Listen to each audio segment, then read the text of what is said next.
Boa noite, pessoal. Tudo bom com vocês? Hoje eu quero trazer uma contribuição bem importante, que é a primeira camada da personalidade e a lei octonária, isto é, a lei do 8. A lei octonária, o Mário vai chamá-la também de superação, a lei da superação. Isso se encontra no livro Pitágoras e o Tema do Número e no livro, na parte da Matesis Megiste, as instruções, né, supremas, a sabedoria suprema. O Mário vai chamar no livro a sabedoria das leis eternas, ele vai chamar isso de Assunção, ou lei da Assunção. Então, quando a gente olha para essa lei refratada no corpo, a gente encontra alguns juízos. Primeiro juízo, existe uma evolução cósmica mutacional que dá-se em graus mutativos. Esses graus mutativos são graus mutativos no corpo enquanto harmonia. Só que o que harmoniza se rompendo. Então, o corpo harmonial rompe a sua harmonia, passando a ter outra forma superativa, né? Então temos aí uma nova estrutura. Um dado importante ao observarmos a lei octonária é que os seres absolutamente simples, ou seja, um primordial, contexto alfa, não sofre evolução. Não sofre evolução. Porém, o corpo, enquanto contexto beta, relativo, limitacional enquanto suas imperfeitabilidades, enquanto a sua busca em ser melhor, a tímese parabólica, o corpo enquanto forma do ser é evolucional. Entenda evolucional aqui não no sentido darwiniano, mas no sentido de integratividade. O evolucional aqui enquanto integrativo, o evolucional aqui enquanto definido. Lembra da teoria da assistência? Assistência analoga-se com as leis eternas. Então aquilo que é unidade existencial vai se antecipando no posterior, existe o anterior e o posterior, vai se antecipando no posterior e não tem como trabalhar na sua concretude ôntica, na realidade integral, as leis sem as outras leis. Então uma lei só é na outra. Então a integração ou integrativa aqui lembra justamente isso, integração enquanto integrativa enquanto evolução definida. Porque o corpo é persistente, né? Então, essa evolução possui uma evolução integrativa definida e é normativadora.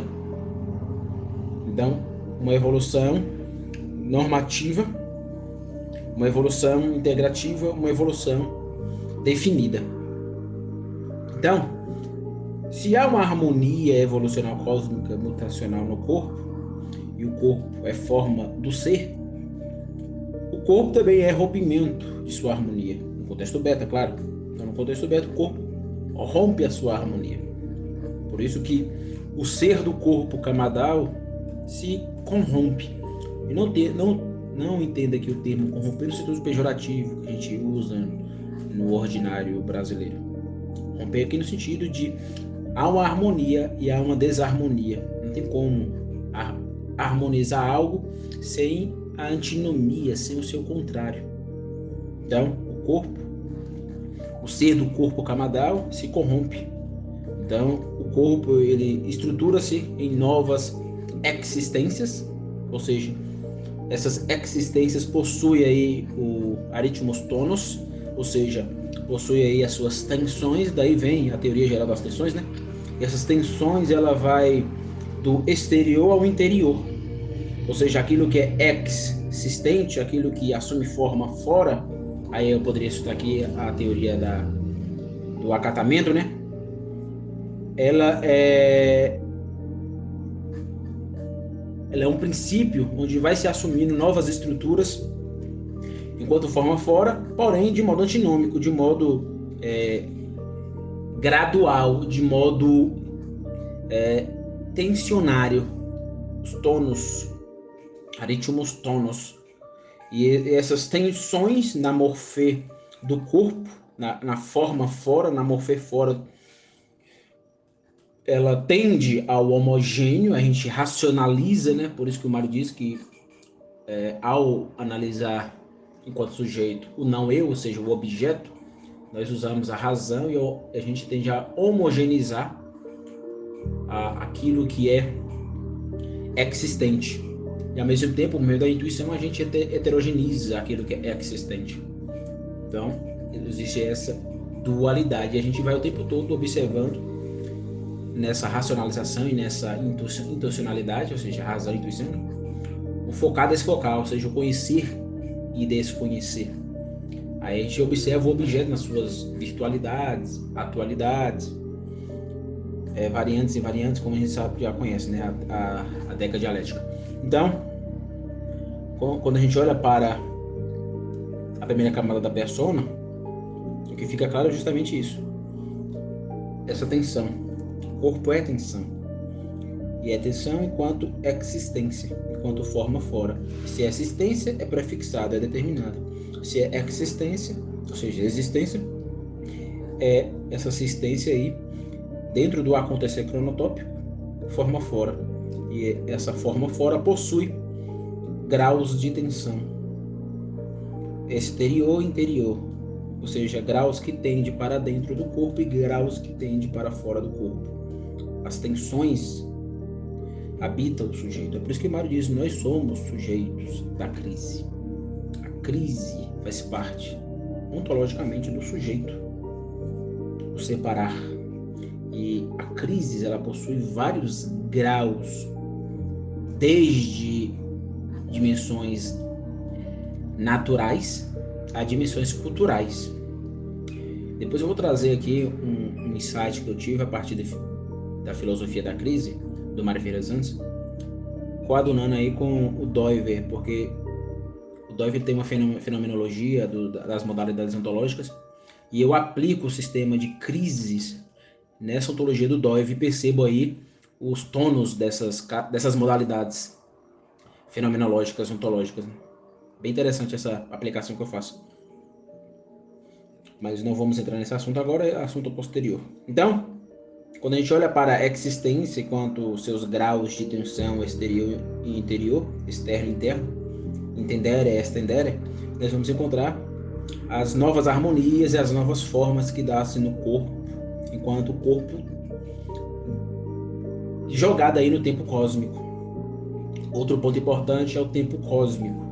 Eu tomo aqui o termo tempo cósmico a partir da perspectiva do filósofo holandês, novamente, né, do Doiver, que é outro ponto que eu posso trabalhar depois aí.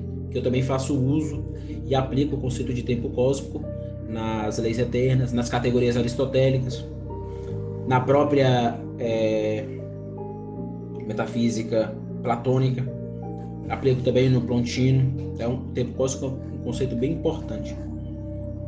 Para terminar, então, quando a gente observa o corpo, o que a gente tem que observar de imediato? Que o corpo, que é anterior a tudo aquilo que é pré-condição da existência temporal cósmica, não necessita da consciência para romper-se. Se rompe assuncionalmente, rompe dentro de uma circunstância. Lembra do Ortega? Eu sou eu e sou a minha circunstância. Então, o corpo tende à evolução superior, tende a novos equilíbrios, né? E aí nós podemos abordar a próxima lei, que é a lei lunária, que simboliza a ressurreição. A gente vai abordar isso. Então, o corpo tende a bens evolucionários que está além delas. Os corpos, né? Tende a bens evolucionários que estão além delas, além deles. Então, quando a gente olha para o corpo, um ponto elementar, que eu já falei aqui, é a imperfeição. É a imperfeição sensível do corpo. Então, o corpo um dia tenderá para a perfeição que habita no Ser Supremo. Claro, a gente não vai ser como o Ser Supremo primordial, mas seremos coparticipantes do corpo de glória. Como eu falei, Maria foi a única mulher que, entre o contexto alfa e o contexto beta, teve corpo perfeito. Claro, eu estou partindo aqui dos pressupostos da teologia protestante, em especial a teologia protestante reformada. Não sou um conhecedor da teologia, de modo profundo, da teologia católica. Eu estou tomando o termo aqui glorificação a partir desses pressupostos, deixando claro. Então, Essa temática do corpo é bem importante porque a gente vai subindo alguns graus e vai analogando o pensamento do Mário com a própria simbólica do cristianismo. Isso é bem extraordinário. A gente vai ver isso na penúltima lei, a lei nonária, e última lei, a lei denária. Então é isso.